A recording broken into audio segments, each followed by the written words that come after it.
All right, hi everybody.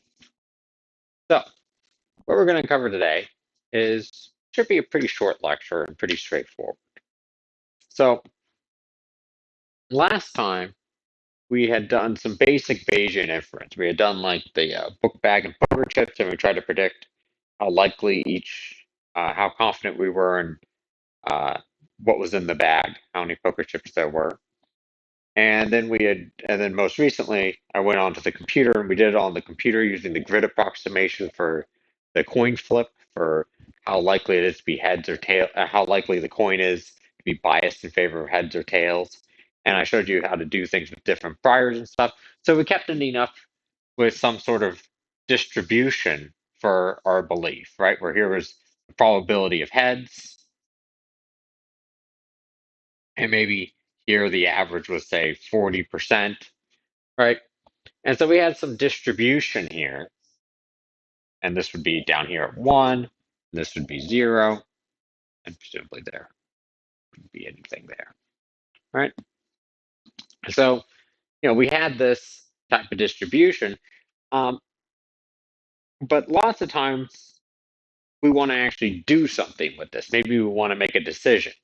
Like, what would happen if somebody said to us, all right, well, I'll make you a bet that, I'm going to flip it 10 more times, this coin, the same coin, 10 more times. And if it comes up heads 2 times or fewer, then you get $100. But if it comes up heads more than twice, you have to pay me, I don't know, $10 or something like that. Is that a good bet? Should you take it? Should you not? Right? This doesn't quite tell us. Even if we think it's a 40% chance of coming up heads, what does that say about the probability of being less than 2? But we also aren't sure. It could be that really it only comes up heads, 5% of the time. So should we? Who knows, right? This distribution by itself doesn't really tell us what it is. And besides, even if it's a 5% chance of coming up heads, it could still come up that more than out of 10 flips come out heads. So you might be out of luck either way, right? It could be 0.05 and then comes up 4 heads next time, right? Or it could be 50% and it comes up 0 heads. You never know.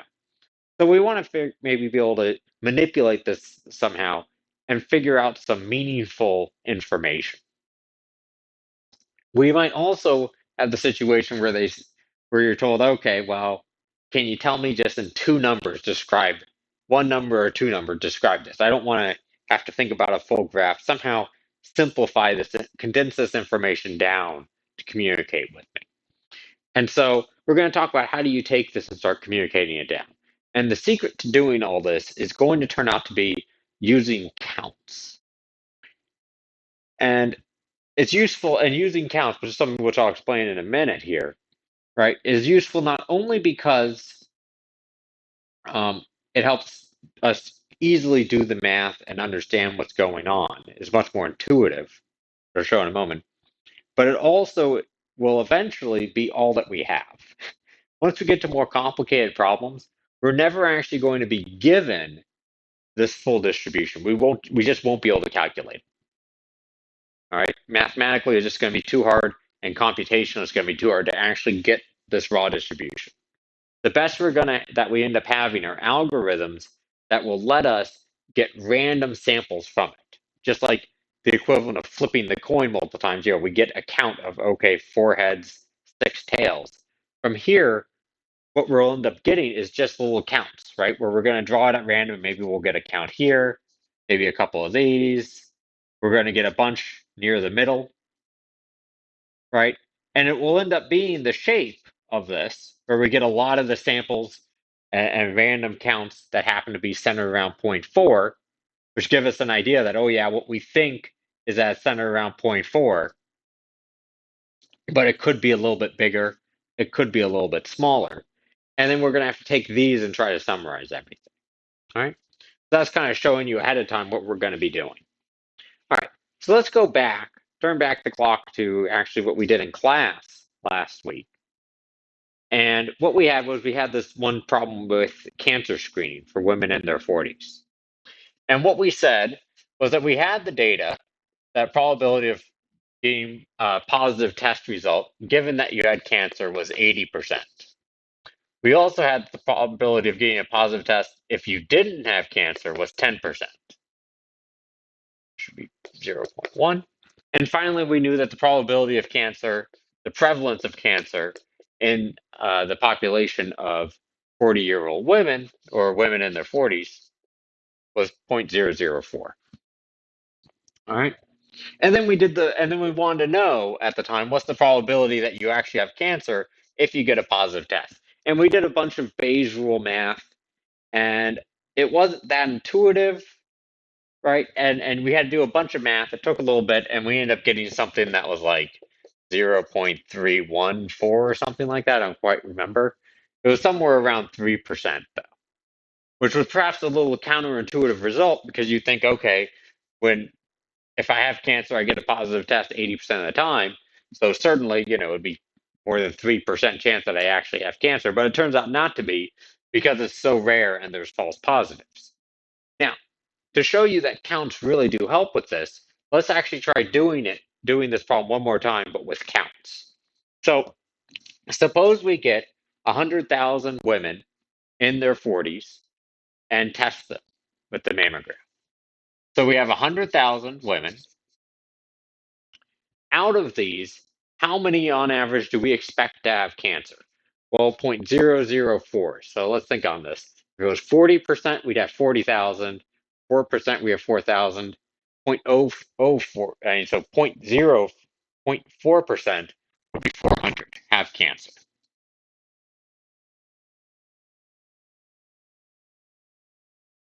And then meanwhile, 99,600 no cancer, right? Simple. Now then, let's actually quickly figure out how many are going to be testing positive.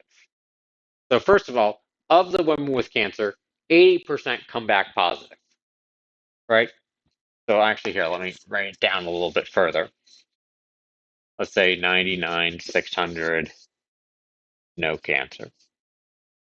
So out of these 400, 80% of them will test positive. So we get 320 are positive and 80 are not positive or negative, right? Meanwhile, for these, we have 10% of the ones without cancer will test positive. So now out of these, we're going to get 9,960 positives. And then the negatives, we got to do the subtraction here. It's going to be about 10,000 less. So we're going to have 89, 640, I believe, negatives, right? Most people are testing negative just as you expect because, it only gets it wrong 10% of the time. All right. Now, suppose you are one of these, you walk in there, you're one of these 100,000, and you get a positive test. Which one's more likely? Well, of course, this, right? Your total chance of actually having cancer is out of all the people that test negative, that test positive, which is the 99, 60 plus 320, a total of 320 test positive, right? And so we run this and we just do this calculation. This is going to give us about 3.1% or whatever, right? And it's exactly the same result that we got by doing all the Bayes rule, but this is just by simply counting up. Just like when we were doing the book bag and poker chip, it was very easy to count the number of ways. In this sense, we're doing the counts, and it's very intuitive and straightforward. It's just that there's so many of the people without cancer here.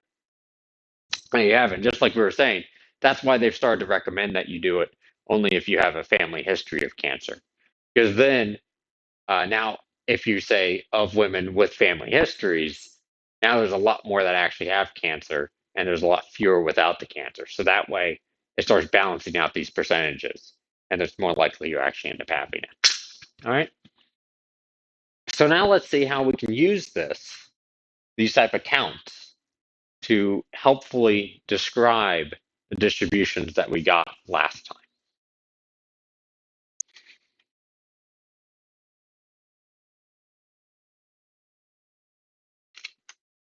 All right. So here I have the code from last week, or the last lecture, I should say. and I have just copied it over into a new file. And what we had here, I think I in this example, I have 1,000 grid size. We have 5 tosses, 2 of them came up heads. We plot the posterior, and here's what it looks like. It's just like I drew on the board, actually. So how do we summarize it? So first of all, we might be able to ask some simple question like, okay, what's the probability that the true value, that it's biased in favor of tails, right? So what that would mean is it's less than 50%. Well, we can easily calculate this just manually, right? Because what we have there is we have our grid, which is, I believe, our thetas, is what I called it. They have all these values going from 0 all the way up to 1, which is what's the probability of heads. Is it 0? Is it 0.1%, 0.2% of coming up heads, all the way up to 99.9% chance of coming up heads. We also have the posterior, which is what's the probability out of these 1,000 choices that it's actually the one where it's 0% chance to come up heads? Well, none, because we actually got some heads. What about the odds that, what's the probability that it's the one with only 0.1% chance of coming up heads? Well, that's 5.9 times 10 to the minus 8. So it's 1 in like a million, or even less than that, right? Like 6 in every, what is that, like 10 million, 100 million? So very unlikely. Yeah, I think that's 1 in 6 in 10 million. So, okay.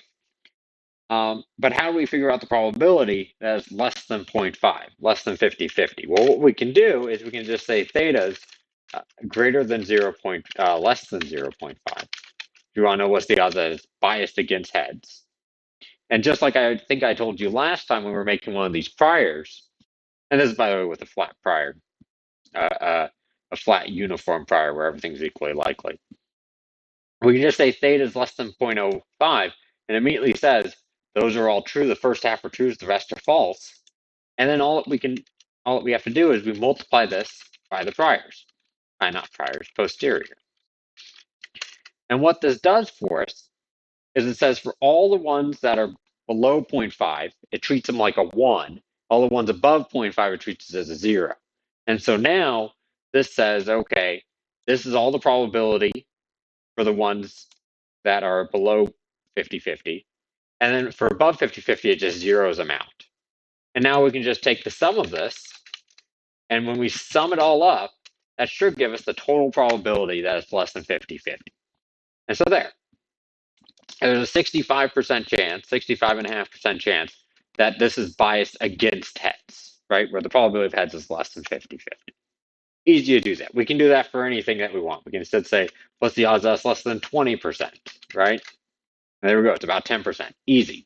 We can also even do things like, what are the odds that it is between certain values, right? So we could say, okay, well, what's the sum of that plus it's greater than 0.1. So now this is between, that doesn't even work, does it?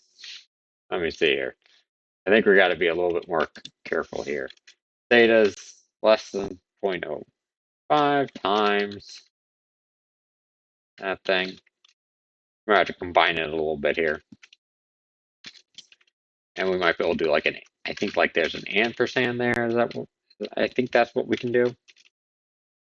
And then that will do it where it's less than 0.2, less than 20%, greater than 10% chance ahead. So somewhere between 10 and 20%. You can do it like that if you want, right? There's a lot of different things that you can do. But let's do something a little bit different. Let's say, what's the median guess, right? So this one would say, where is it where 50% of the probability is above and 50% is below, right? So it's probably around 40%, but maybe not, right? So we could plug in, say, I shouldn't delete all that because, I should leave it for you guys when you look at this later. There we go. So we could, we could just do some sort of guess and check here. What's going on here? Sorry, one second.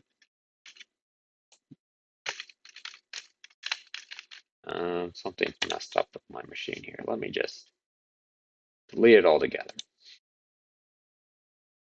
And then I'll make a new line. There we go. All right. So sure, we can say, okay, it's just the probability that it's, say, less than 40, and we can guess and check. Oh, well, that's less than 40 is only 45%. We want 50, so let's bump that up a bit. And then, okay, that's pretty darn close. We could just estimate it like this, right? We can do it via a lot of guess and check, but that's not usually a very good way to do it. Right? We want to be able to automate it and not have to manually do it every time. Because what if I now asked you, well, what's the probability? I mean, where is it that there's like a 90% chance it's greater than it, right? Something that we want to oftentimes know is, are you at least 90% sure that it's greater than, say, 10%? Or what's like the bounds after which, well, there's only a 5% chance or 10% chance that it's lower than some value. So we want to be able to automate it. And it's not necessarily something that's easy to do without writing some sort of algorithm for doing it. Well, one thing that we can do is, or we might have another question, which is like, what's the mean value, right? So the mean value, of course, is supposed to be something where you weight it based on the actual value of the probability of coming up heads. So in this case, the average value probably is a little bit to the right of the median, which was 0.422. Right, and the reason why is because while there is 50% on the left and 50% on the right, the ones on the right tend to be a little bit higher than the ones on the left are low, right? Because over here, the lowest one that you have is, say, at 0, which is 0.422 below, but the highest one you have is up at 1. I should actually, highest one is at 1, which is not 0.422 above it, but rather 0.578 above it. And so because of that, this thing actually skews a little bit to the right. And so your average mean value is going to be a little bit higher. And so how do you calculate all that? Well, you actually have to know the formula for it, which isn't too bad. In case you're curious, it's going to be np dot sum of thetas times posterior. That's all it is. It's actually pretty straightforward. It's 0.428. But if you don't happen to know the formula or whatnot, you might have some problems with it. So instead, let's try to do this with counts, right? It's going to make our life a lot easier right now, but also in the future, when all that we have are counts, we'll know how to deal with it, all right? So first, how do we actually get random samples? As if, okay, we walk in with 1,000 coins or 10,000 coins, some of them will be these lower values, some will be higher, some will be right in the middle. Just like if you brought in 100,000 women, some of them have the cancer, some of them don't, based on the probabilities. So there's a few ways to do it. In this case, what we're going to do is do it via Monte Carlo sampling. You could do it with some other means where you actually have it represent this exactly, but here with Monte Carlo, we accept that it's going to be more like flipping coins, where sometimes we might get more than average, sometimes we'll get less than average when you just flip a coin 100 times or something, but will tend to be actually what it truly is, right? The true value, which is around 50-50 for a normal coin. So what we do is in NumPy, there is random.choice. And you'll see right here that what you do is you first pass in what you're going to be sampling from. And that's going to be our thetas. So what we're going to do is we're going to get some random sample of thetas, and hopefully the number of counts we get for each will be in proportion to how likely they are. All right. So then what we do is so that's the first thing we pass in what we want to sample from. And then it gives us some choices on what to put in here, some extra optional arguments. By default, it'll just pick one at random, give them all equally likely. But we definitely don't want that. We want to have them have different probabilities of being chosen based on their probabilities. So that's what the P here is for. The P is to say what probabilities you have for each one of the values. So in this case, it's going to be P is equal to posterior. Posterior. All right. So now if we run this, it'll just grab us one sample at random from the distribution. You'll see that sometimes they tend to be around the 0.4, but sometimes they're much lower. And I'm sure if I run it long enough times, we'll get some that are actually kind of high, maybe up in like the 0.6 range. Well, apparently not that often. There we go. There's a 0.8, right? And if we wanted to, instead of just sampling one, we can just say size is equal to, and then we can say how many we want. So if we wanted to say get 1,000 or 100 or whatever we want, right? So we can say, let's say 1,000. Here's 1,000 draws. Cool. And now just to make sure that they actually are representative of the distribution that we want, we can call these samples. And then we can just say plot.histogram of the samples. And it'll make us a nice little, oh, it doesn't. Oh, I think it just hits. Let's try that. There we go. And it doesn't look that great. It looks somewhat like that.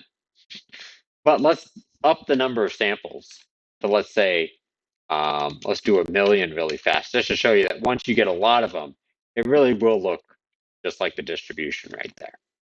Right now, this is kind of in fine grain here, so I think you can say in the histogram, I think you can specify number of bins. Let's see here, bins equals, I think you can just say like 20 bins instead. And now you start looking at this, and this looks pretty similar, right? Looks pretty close. If we go up to 50 here, you see a little bit of variance there, not a surprise, because we have, a finite number of samples, so it's not going to be perfect. And if we have fewer samples, it's going to have a little bit more noise to it, right? But in general, it's going to capture the shape for us, all right? Now, with these samples, how can we do some of these same calculations we were talking about before, all right? Oh, by the way, really fast, one thing that's kind of useful to use when plotting these is that there's a lot of special routines specific for Bayesian inference in Python. And the package that does this is called rviz. So you can import rviz as AZ is a typical thing that people import it as. And, oh, right. We actually need to quickly add it. So give me 1 second to quickly add this in. Because unfortunately, Google Colab, it's not that commonly used. Unfortunately, it should be. It's a very nice library for plotting Bayesian inference stuff. And so unfortunately, by default, Google Colab does not come with it, but it's easy enough to add it. Let me quickly add it because I have the code in one of my other files. So let me quickly open that up and then I'll add it.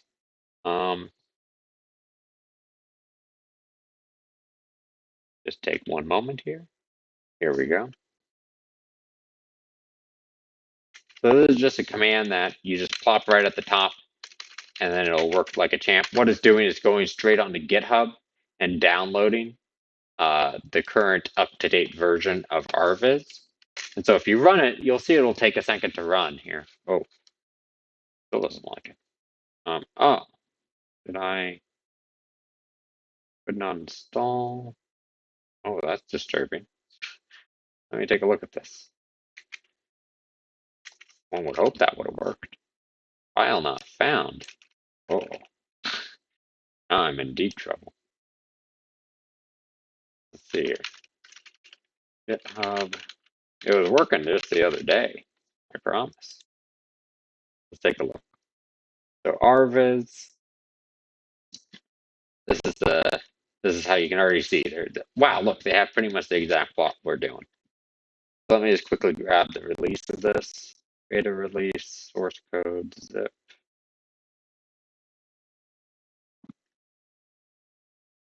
Hoping this would work. Let's see. We'll have to, instead of going with master, it looks like they're on some other version. Let's try that out and see if it works. There it goes. All right, so right now it's downloading it, installing it, getting it set up, which is nice. It takes a little bit there, and then it's built it, and now it should be loading it up. All right, successfully installed. Loaded up the thing now, no problem. So now we have rviz.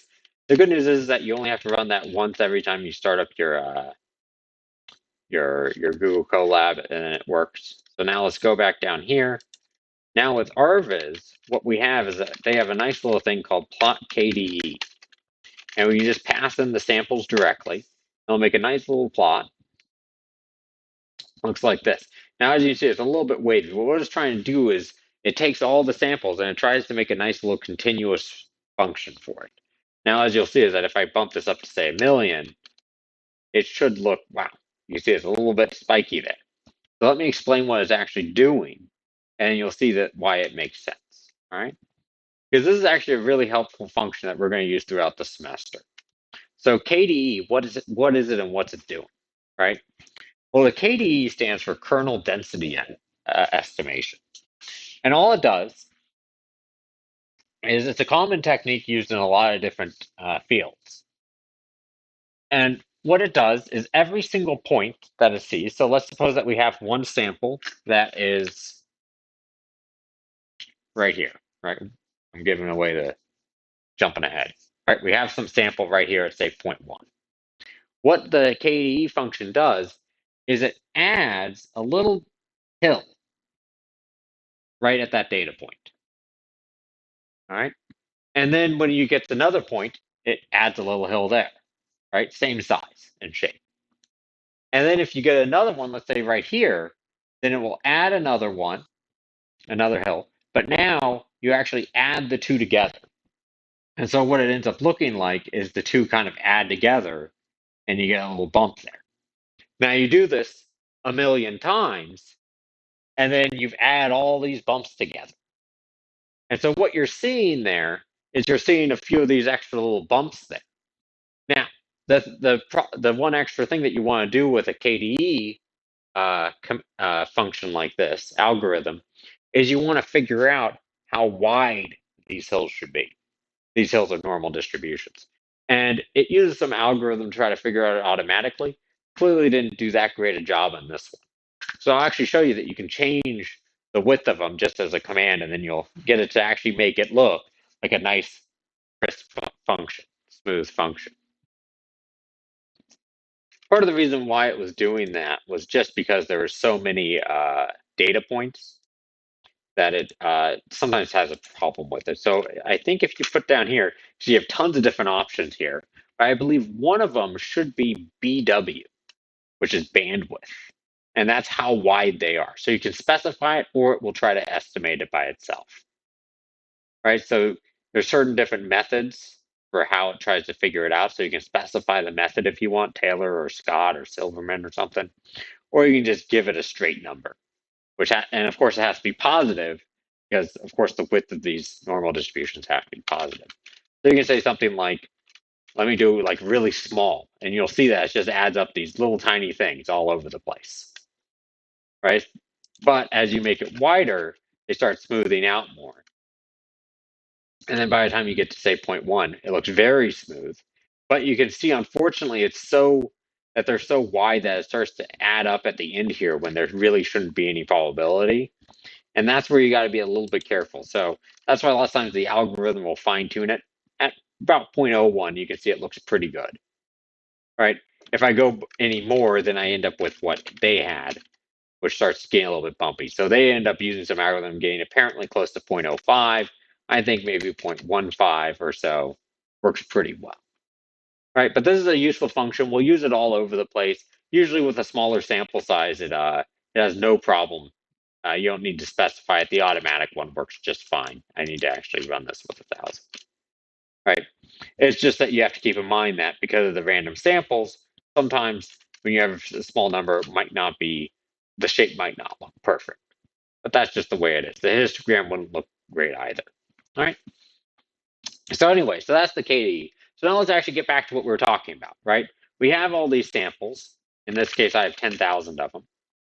And what I want to do is say, okay, what's the probability that it's less than 50% chance for the heads, right? So, because you remember, after just a few flips, we still aren't sure. It could be above 50, it could be below 50. So all that we have to do, this isn't too hard, we just take samples less than 50.5, and now it says true and false. Some of them are, some of them are less than, are actually greater than 50, so it comes up false. Some of them less than 50, it comes up true.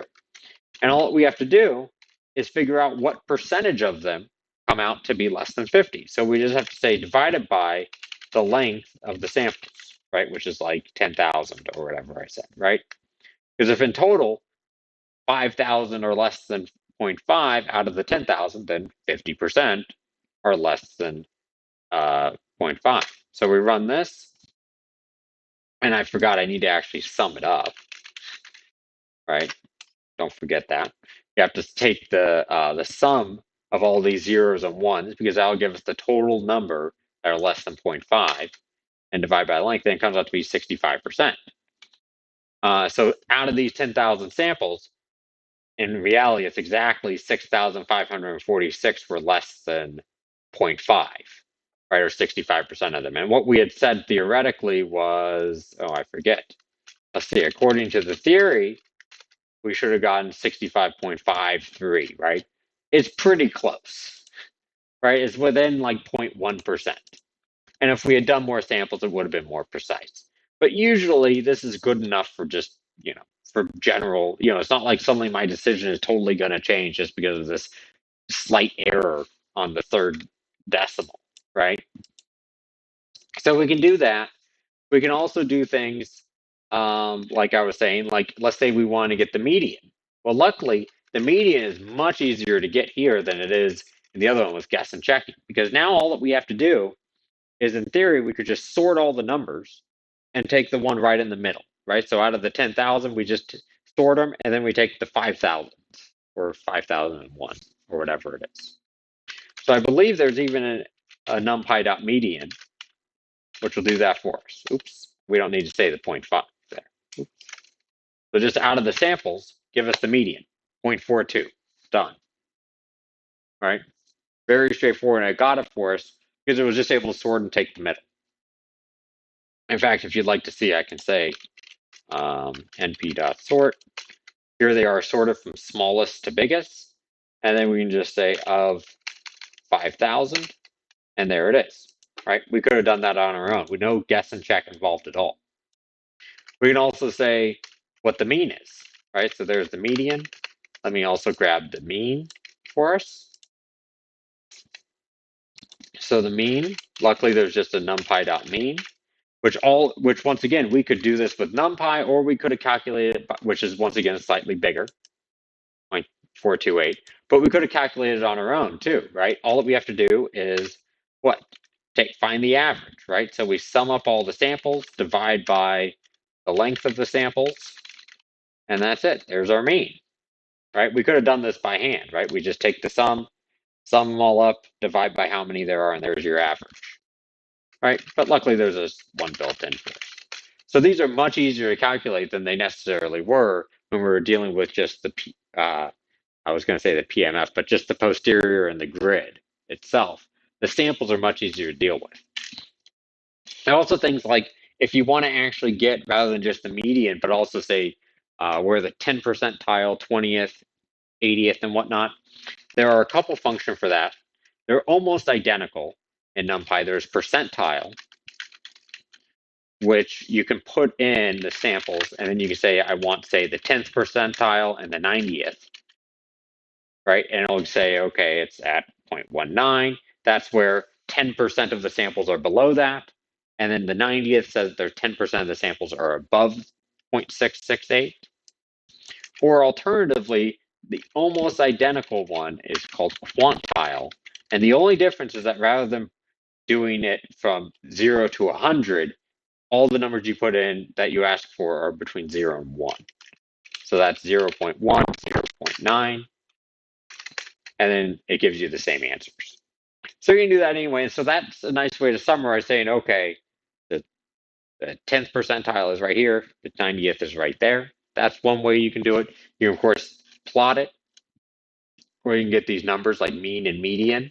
Which one's better? It depends on what you're trying to do. That's something we'll talk about in a few minutes. So you have all this, and it works very nicely. But there isn't. But sometimes these numbers are not. I just want to pull something else up there. These aren't always the most representative. And let me give you a quick example of when it is. that these numbers could be a little bit misleading with the 10th and 90th percentile. Because what you might want to say is something like, oh, okay, there's a 90% chance that it's between these two values, right? Between 14% and 73%. Of course, there's a wide range because we only flipped it like 5 times and we came in without any idea on what it would be.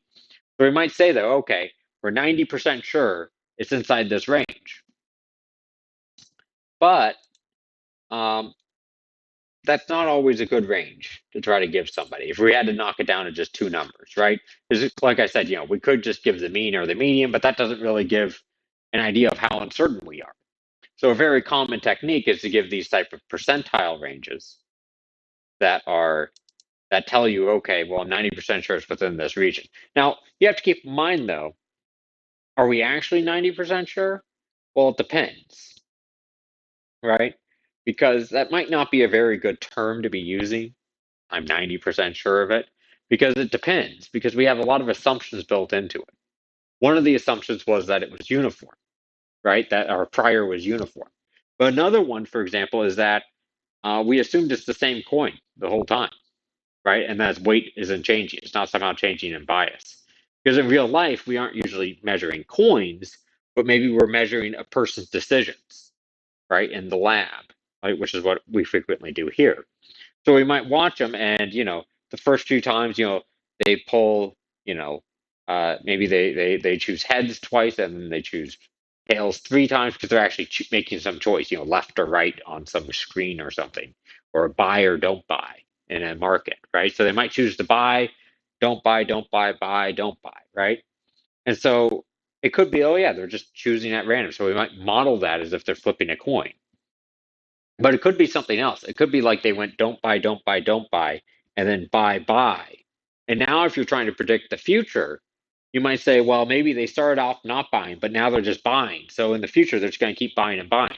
The percentage wasn't actually 60%. In reality, it maybe started much lower, and then their decision on whether or not to buy it shifted towards buying more often. And so at that point, our prediction of saying, "Oh yeah, we're 90% sure it's between 15 and 73," isn't really true, because in reality, after those 5 samples, this guy's buying 100% of the time. It's just that his numbers were changing. And so all these things that we have here are dependent upon our model and our assumptions, right? So assuming everything is true about if all of our assumptions are right and our prior's right and everything, then we can be 90% sure. But in reality, we never are 90% sure because we don't have complete confidence in our model. They always say every model's wrong, but some models are useful. Is kind of, I believe that was something by Box said. There's a guy's last name, Box. Um, and so, so there's a lot of debate on what we should kind of call these ranges. Some people call them confidence intervals, as you know. Well, that's from the classical statistics. In Bayesian statistics, one of the common terms is called a credible interval. Once again, it's like, is this really credible range? It depends, because if we don't, depends on whether or not our assumptions are true, and they never are. And so something that he ends up using and that McElrath uses in the book, and what I'll try to stick with, if I can remember, by habit, I'll probably call them credible intervals, just because that's what's used in a lot of when I was learning it. But he uses compatibility intervals because these are the range of values that are compatible with our model, right? Most compatible, right? But anyway, but even with these, even when we do these type of things, which these are oftentimes called percentile intervals also, just because specifically, it's kind of a more narrow name because they're the 5 and the 95 or the 10 and 90 or whatever values we want. But what we'll see is that these specific ones aren't even a very good representation of what we want to be talking about. Because if we scroll up, let's suppose that instead of tossing it 5 times, we toss it 3 times and all 3 came up heads. Now let's look at the posterior. Here it is, right?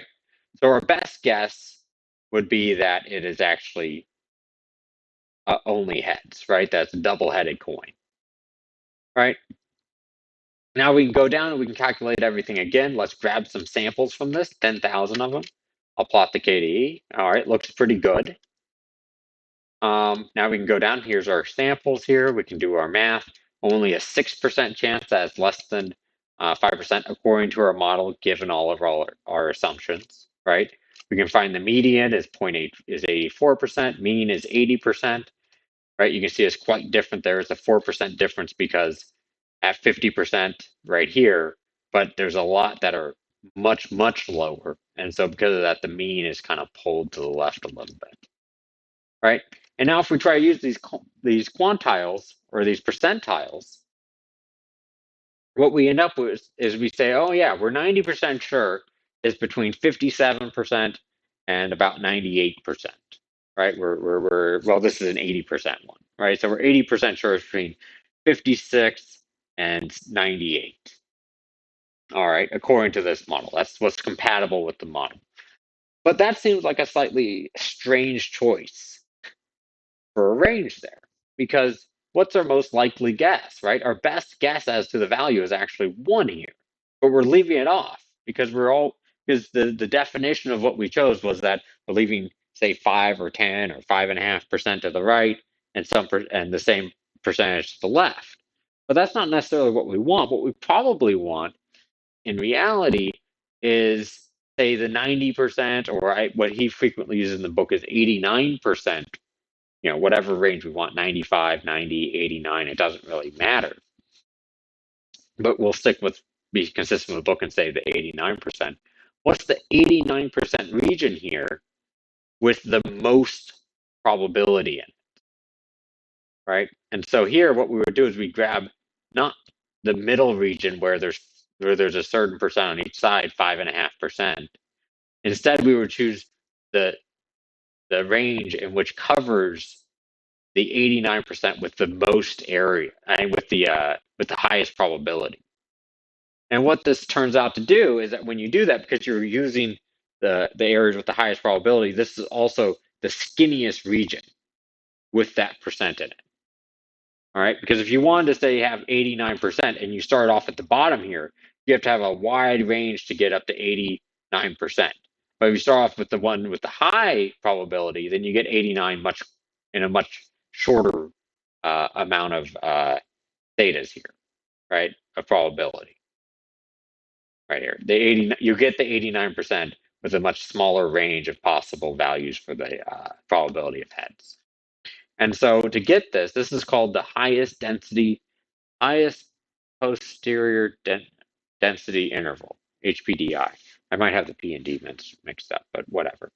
Highest density posterior interval, highest posterior density interval, yeah, HPDI. But I believe in ARVIS, they just call it HDI, highest density interval. And then you can just pass in the samples. And then right here, the second argument here is HDI prob. So you can see right here, highest density interval. And so right here, they say right here, this is the HDI is the minimum width Bayesian credible interval, right? Or in our case, we're going to call it compatibility interval to be consistent with the textbook. All right. So here, we just say, okay, the HDI prob equals, say, 89%, right? So now it's going to give us the range in which there's 89% of the probability is in there, right? And it's the smallest range possible. So just to compare it here, we'll see that this is the smaller width. Because here it is with if we were just doing the percentiles, quantiles, and you can see that the difference between these two, the width of this interval, because it includes areas with small probabilities, it is around 0.5 in width. While this one, you can already see is what, 0.417? So it's significantly smaller. It's actually like 20% skinnier, thereabouts. Right? So that's one way so by default, usually people don't use the percentiles or quantiles too much in Bayesian inference. They usually just use the HDI. And that's because for distributions that where the middle is kind of the highest, and then it's kind of normal where it spreads out and nice and is pretty nice and symmetric. The two are equivalent. But for certain extreme distributions like this, where it's completely all on one side, the HDI works just a smidge better. All right. So that's just the standard that people use. All right. So now what I want to turn to is we just have two last topics real fast. The first one that I want to talk about is trying to actually predict new data. So something that I had talked about was, what if somebody had offered you a bet back when we had flipped, let me go back up here and say 5 and 2. Let's go back to that world. So we had flipped this, and then now they said, okay, here's some bet where if we flip this coin after you've seen these first 5 flips, now we're going to do 10 flips. And if it's less than 2, then you win some, $100, right? And if not, then you lose some money. And so it's like, okay, is this thing worthwhile doing? Well, to do that, you need to know, how likely is it that the next 10 flips only going to have 2 heads or less or fewer? Right? So how do you do that? Well, let's think about this. So one thing that we could do, and now this is not I'm going to say right up front, this is not a good way to do it. But one thing that we could do is, let me first regenerate the samples with this new flip here, this new thing. All right, is that we could take, say, the median, right, which is 0.42, and we say, okay, well, let's just assume that's what it is, right? This is not a very good idea. This is a point estimate, right? We sum up the entire distribution to a single point here, and we act as if that's everything that we know, but that's not true. We know how much uncertainty there is, but let's go with this to start with. Now we say, okay, so this coin is a little bit biased towards tails. Now let's just simulate flipping it 10 times with this probability, and we'll simulate it a bunch of times and see how, on average, how often it comes up to two or fewer heads. So the way that we can do that is, first of all, I don't think I imported it yet, but I should, which is I should import scipy.stats as stats.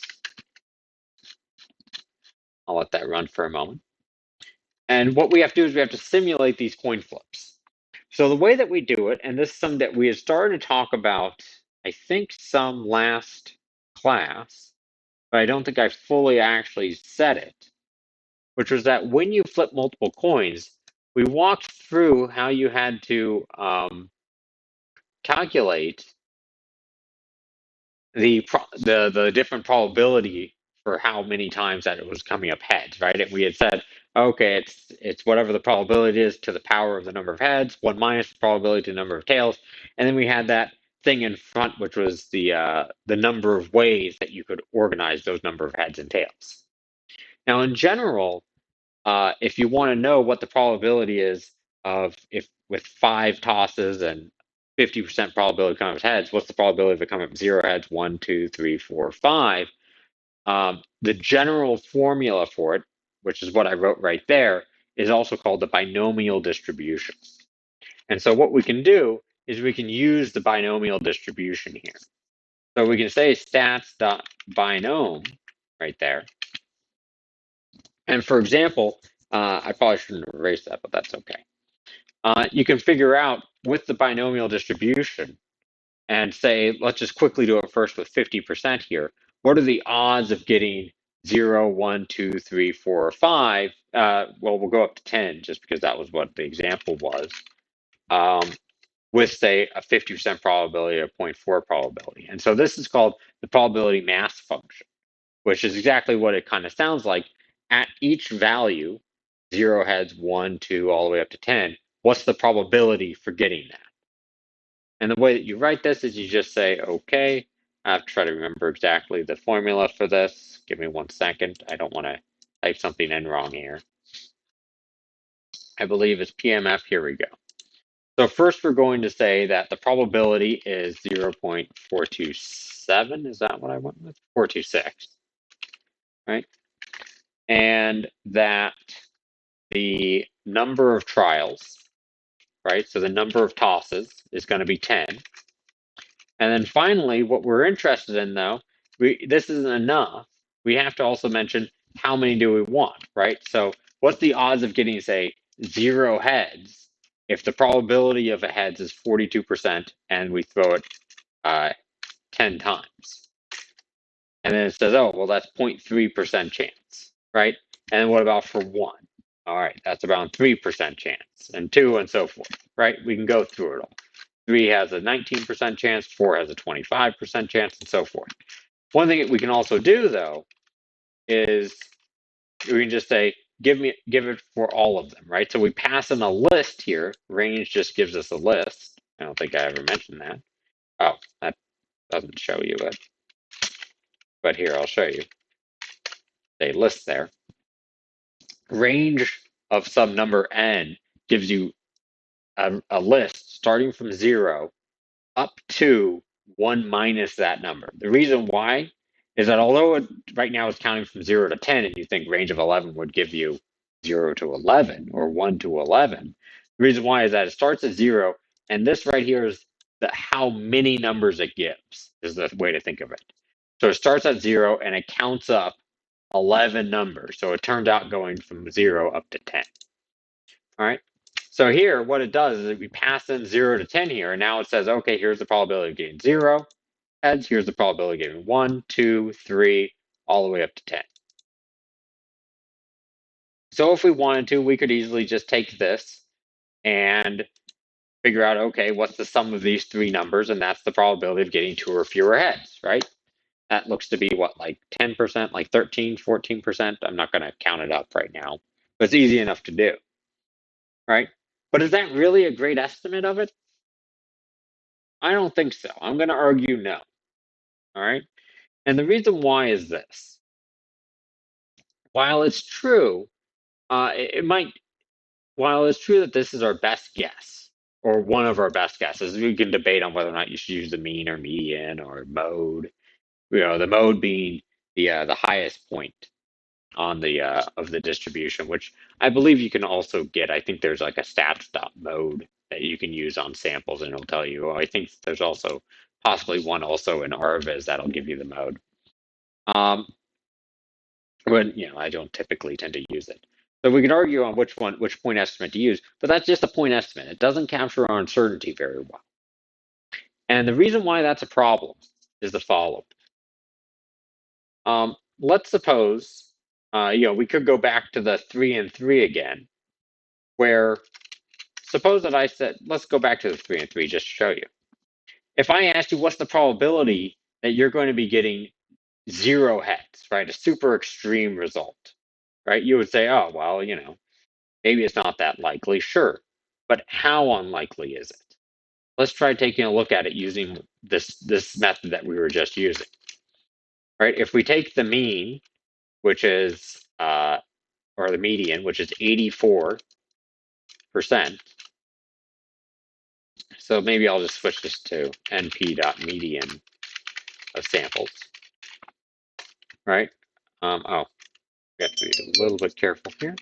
We also have to say that we throw it 10 times. Yeah, perfect, right? What it says is that, of course, with the best guess of 84%, that you end up getting it where you get 0 heads is very unlikely, right? Understandably so, right? Each time it's only like a 15% chance of getting it at a tails. So to get 15% 10 times in a row is incredibly unlikely, right? Like 1 in a billion. But here's the problem. We think that there's actually a decent chance, there's like a good 10, 15% chance that it's actually biased in favor of tails, biased against heads. And if that's the case, then getting a 0 actually isn't that uncommon. 10% of the time, it has a pretty good chance of happening. But here we're ignoring all this uncertainty and piling up and just assuming it's only this, and that's it, right? That this is the true probability. And given that, it's very unlikely. But given our uncertainty, there's a chance that it actually has a decent chance of happening. So in reality, we might be getting the wrong, and we might be underestimating how likely it is. So how do we account for that? Well, what we do is a little trick. So what we do is we take the samples, right? And for each one, here's an 80%, here's a 70%. For each one, what we can do is we can say, okay, what's the probability of getting, if it turns out it's 80.5%, what are the odds of getting 0 heads? If it's 73%, what's the odds of getting 0 heads? If it's 69%, what's the chance of getting heads? If it's 94%, what's the odds of getting 0 heads? And we do this for all of them, and then just average out the probability, right? That's what we can do, right? We can just say, okay, because we know that that captures our uncertainty, right? So for each one, maybe some of them it has this 1 in a billion, but other ones, maybe it's a 5% chance of happening or a 1% chance. If it happens to be that, that the probability of heads is actually quite low for the coin, right? And then we can just take the average of all those, and that'll give us a good estimate, or at least a much better one. So first, how do we do that? Right? How do we do this for every single one? What, we can write it in a for loop or something, but it turns out that um, that there is a way that we can do it that's a little bit cleaner. All right. So yes, we could sit there and we could do it for every single one like this. Let me show you. We can just plop that in there. And now that we passed in all the samples, all 10,000, it actually knows to run this 10,000 times, once with each sample, each time asking what's the probability of getting 0, right? And then so here it is. So some of them, rather than being 1 in a billion, they're actually 1 in a million, which I know still isn't that high of an odds, but it's much different. So here, if we take the mean, it comes out to be 0.1%. So we were off by a factor of a million when we didn't account for our uncertainty. When we just used the median, we were wrong by a factor of a million. Think about that. That's like saying if somebody offered us like $1 billion, if it happened, and it only costs $1 to buy the lottery ticket, we go, oh no, it's, the odds of happening is less than a 1 in a billion. But in reality, it's only 1 in 1,000 chance of getting a billion. Yeah, I'll probably take that bet then, right? For $1, sure. It's very different, right? And in general, though, if we want to actually plot, then, so one of the big questions is how do we plot how likely each one of these values are? So sure, we can do this for each one of the 10, but in general, the typical technique that people do is, instead of actually using the PMF and summing up all these, people tend to just do a random sample. So the way they do that is you can say stats.binomial, and instead of PMF, you can do RVs, which stands for random variance, which is just a random draw. And so here what we can do is say n equals 10 and say p equals, just to show you an example, of 0.1. And what will happen is when you run this, it will, let me do it with 5 just to be clearer. If the probability of heads is 50%, and then you throw it 10 times, how many come up heads? And it's just going to do it once. It's going to throw the coin 10 times and give you how many came up heads. 7 that time, 7, 4, 3. And you can just say size equals, say, 100 if you want to repeat this process 100 times, right? So that gives you some random samples. And what we can do with this is we can, instead of doing it with just one probability many times, we can say instead, for each one of these, try throwing it 10 times, right? So with this 80% one, throw it 10 times, tell me how many came up heads. Now do it with this one, do it with this one, do it with this one, and so forth. It's pretty much the same process we were doing.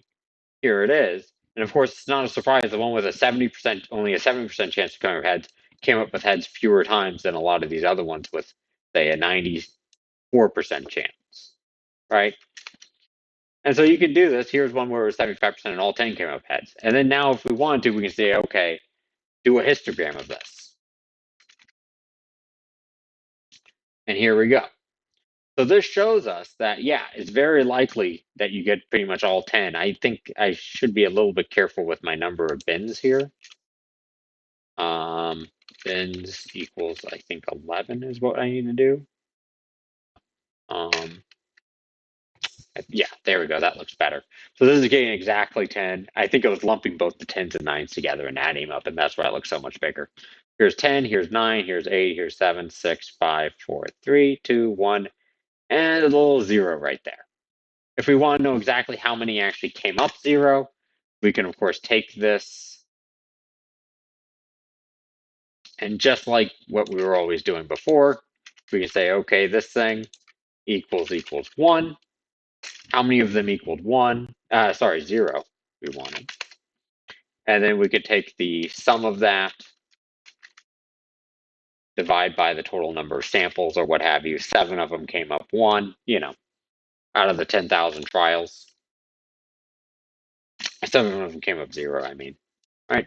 And so we can do stuff like that, all right? So that's how we can summarize this. But now keep in mind, now this is something that's a little bit interesting, right? I just want to remind you what we're doing. We aren't sure of what the true probability of coming up heads is. And this right here is simulating new data with that uncertainty, because we still aren't sure. If we were trying to estimate what happens if we throw this coin 10 more times, we are even more unsure than we are of the heads, right? Because not only do we have uncertainty of what the probability of heads are, but then even given a certain value, there's a lot of uncertainty on what's going to happen, because anytime you do it, anything can happen, right? Sometimes even if it's 40% chance of coming up heads, you get 8 heads. So there's a lot more uncertainty on top of it. And one way you can see this is if I go back to, say, let's do it with, let's say 10 tosses, four heads, let's say. So you can see it's fairly certain on what it is, but not 100%. And now if we go down through this, grab some samples, and then we repeat this process right here, where we grab them and we repeat 10 times, you'll see that is much wider than it was, right? Because here, of course, the odds of it being exactly 0, a double-tailed coin or a double-headed coin is 0. But it could be a 70% coin or a 10% coin. And so when you look at it, sometimes we get some zeros, sometimes we get a 10. Because here we aren't talking about the probability of coming up heads. We're talking about if we just throw it 10 times, how many come up heads. And sometimes extreme things can happen. So we have even more uncertainty on here than we did in our actual probability of heads and tails. Probability of how the coin is biased. All right. So there's that. Now there's just one very last thing. I know I'm going a little bit over here. How long has it been? Wow, an hour and 2 minutes. So give me 5 minutes and I'll be done. I promise. Well, actually, you just look at how long the YouTube has left, and then you'll know if I'm being truthful or not, because I don't know entirely. All right. So real fast, I just want to talk about what is the normal distribution. Why do we even use it? All right. So the normal distribution, I'm sure you've seen it before, right? This is the bell-shaped curve. And what it is I mean, it's just a distribution where you have some average value right here, the mean, and then you have some spread here, which we call the standard deviation. And it's very commonly used in statistics. It's just one of these assumptions, like, oh yeah, assume something's normally distributed. Now, first of all, why do we assume something's normally distributed? Well, the answer is because a lot of things turn out to be. We can show, and I'll show you a couple quick examples here, that um, it just so happens that what happens is that if you take a lot of tiny little changes, right, just tiny little effects. So you can imagine something like you are like somebody's height. Let's take a person's height. You have your height, which is, say, just like an average value, but then you have a bunch of genes, and each one of the genes might give you a little bit extra height, a little bit lower height. Or you have your diet, right? And your diet, based on what you eat, might make you a little bit taller or a little bit shorter. And so because of that, if you take some person's height, because there's a bunch of little tiny effects adding up, random effects, some positive, some negative. When you add a lot of these small effects up, it just turns out the nature of math in the world is that you end up with a normal distribution. It's just what happens. And I actually have a demonstration of that really fast. Let me quickly make sure that I can see this, because I got to get this right. What I have here is, and let me cheat a little bit here, so that way you can't see ahead of time. What I have here is what's called a Galton board, and you probably can't quite entirely see this. Let me see. Here, if I hold this little napkin up, it'll make it clearer. What it looks like is that there's a bunch of little beads down here at the bottom. They're just a bunch of balls. And up here, you have like a pachinko machine, right? If you've ever seen Price is Right. And there's a bunch of little pegs here. And what happens is I'm going to put all the little balls up here. And what they do is when they come down, they're going to bounce off these pegs, left or right. Just 50-50. It's just random chance on which direction they go. And when they come down here, there's a bunch of bars, which are going to make pretty much a little histogram on where they end up. All right, so let me show you this. Let me just make sure it's level. I have to hold it level here. So here's all the balls down here, and they're going to be getting flipped over. All right. And you see, what do you know? It follows the normal distribution. Because a bunch of tiny little effects, left or right, are getting added up. And it's pretty rare to get all of them going to the left or all of them going to the right. So only a couple of beads are over there. But most of them are towards the middle. And it looks just like the normal distribution. It's just the way of the world. Right? You can prove it mathematically with what's called the central limit theorem and things like that. It's pretty cool. But because of that, it's commonly assumed in statistics that a lot of things in the real world are an accumulation of a lot of small effects. And so we assume things are normally distributed. That's one of the main reasons. So that's called the ontological reason, is that it just oftentimes occurs. Now, actually, really fast though, are human heights actually normally distributed? No, no, no, no. If you took all of human heights, you would get something very much not normally distributed. Why? Because it turns out that the height of humans turns out to be skewed towards the left, right, towards lower heights, right. So this is say the average height of a person is over here, but there's a lot of people who are small. Why is that? Well, we call these children. They just aren't as tall, right? There's a reason why. We aren't just all this small differences. That maybe makes sense for adults, right? So now you maybe say, oh, okay, fine. Get rid of the children. Look at adult heights only. Are those normally distributed? Still no. Unfortunately, it looks something like along the lines like this. Why? Because in reality, you have two normal distributions. Maybe I shouldn't have quite drawn it like that, but you have two normal distributions. And just like the KDEs, they're being added on top of each other. What are these two distributions? Females and males, right? It turns out that, yeah, there's a lot of small effects, but there's one big one, X or Y chromosome. That makes a big difference. So that one big one makes it so that way you have two things, two different normal distributions. Now, if you limit yourself just to male heights or just to female heights, those are pretty close to normal. They really are.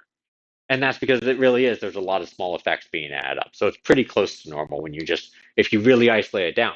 But I just want to point out that in real life, even though we make the assumption of normality, a lot of times it doesn't hold just because sometimes there are some big effects in there that are causing things. Or there might be some variable like age that's affecting things. So in a case like this, why would we ever assume normality? Well, there's the second argument, which we won't really get into too much until we get much later in the course. But this is called the epistemological argument, which says that if all that we really know or particularly care about is what the average value is and the amount of spread, then a normal distribution is what you should choose if that's all you care about. If you're not very interested in other stuff, it'll approximate the normal distribution. Won't be a perfect fit for the data, right? But it'll be a decent approximation, and it assumes the least amount necessary. And so we'll talk about this more when it comes to maximum entropy distributions, maybe in another like 5-8 weeks or so. All right, but it turns out there's a reason to use it. So really fast, right before we stop. Oh no, it's been 6 minutes. I just checked. I just okay. I'll leave it alone. Maybe I won't even do this right now. Do I have it up? I have it. So let me quickly write it up here. I want to show you one quick piece of code here, which will be very cool. It just demonstrates the central limit theorem. Central limit demo. All right. So I'll just quickly run this just to show you. It is what it is it does some samples from a distribution. So what it's going to do is first, I'm going to show it to you. Well, let me see if this even works. It might not even work the way I intended. Oh, oops. There we go. Let's see. Here we go. Perfect. So what it does is it says, okay, let's take just one sample from a uniform distribution, right? And this is what it looks like when you plot those samples. Oh, I don't think I switched my camera. Now I did. Okay. So here's some quick code here. Um, if you just take one sample from a uniform, this is what it looks like when you plot the histogram. When you take two and add them together, you get this triangle shape. And the reason for that is, if you think about it, the odds of getting two for the sum of two values is very unlikely. You have to get a one and then another one if you just take two random numbers between 0 and 1. Meanwhile, the odds of getting 0 is very low because you have to get two zeros. But to get 1, you can get a 0 and a 1, a 0.5 and a 0.5, a 0.75 and a 0.25. So there's lots of different ways to get half or 1, right in the middle. And then when you take 5 samples and you add them all up and you plot that distribution, it starts already looking kind of normal. And once you go up to 100, it looks very normal. Here, if you take a normal distribution, you take normal samples and you add them together, it stays normal. So what happens is that when you take these small changes, even if they're uniformly distributed, and you add them all up, you get a normal. If you start off with a normal and you add them up, you stay normal. And that's what's interesting, that everything kind of funnels in to being a normal distribution. I'll show you a very extreme one. Here's a U. Here's a U distribution where there's very likely to get either a really small number or a really big number, but getting something in the middle doesn't really happen. So once you take two samples of this, what you end up with is there's some like 1 in 4 chance that you get 2 on the big side and you stay in the big area, 2 in the small area and you stay in the small area. And there's some chance, about a 50% chance, that you get 1 from each, and they more or less cancel out towards the middle. And by the time you get 5, look at that, it's starting to look more normal, shockingly. Once you have 10 samples, it's looking pretty normal. And by the time you go up to 50 and 100, it's normal. And so what's interesting is that as long as you're just taking a lot of small changes, no matter the distribution there, and you add them up, the thing ends up normal. And this is why we frequently use them in use the normal distribution when we're actually doing statistics. And so the reason why I mentioned this is that starting next week, I'll show you some examples with the normal distribution. And it'll be pretty cool to see what happens with them. All right, and why it is that and how we use it as kind of just a baseline assumption. And a lot of things that we work with when we do regressions and just general comparisons. All right, so that does it for this week. I'll see you guys in class.